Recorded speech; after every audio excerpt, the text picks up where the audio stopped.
மதுரை மாவட்டம் சோழவந்தான் அருகே அரசு நெல் கொள்முதல் நிலையம் முன்னறிவிப்பின்றி நெல் கொள்முதலை நிறுத்தியதால் விவசாயிகள் கவலையடைந்துள்ளனர்.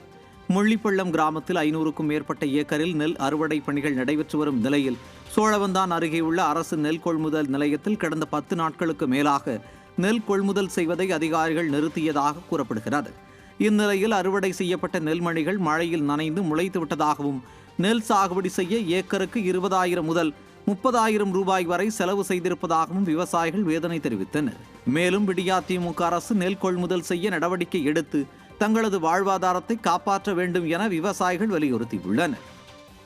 நாங்கள் கருதுக்கு இன்னைக்கு கூட 11 நாள் ஆகுது. ஏற்கனவே டிஎன்சி ஓப்பன் பண்ணி ஒரு 6 நாள் எடை போட்டுட்டு அவங்க நிப்பாட்டிவிட்டாங்க. நாங்கள் தொடர்ச்சியாக போடுவாங்க நினச்சி கருதெடுத்து போட்டு ரொம்ப சிரமப்பட்டுக்கிட்டு இருக்கோம்.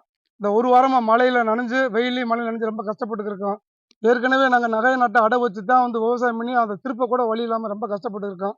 இந்த செய்தியை கேட்டு அரசாங்கம் எங்களுக்கு நல்லது செஞ்சு இந்த நெல்லை நல்லபடியாக கொள்முதல் செஞ்சு எங்களை காப்பாற்ற கேட்டுக்கொள்கிறோம்.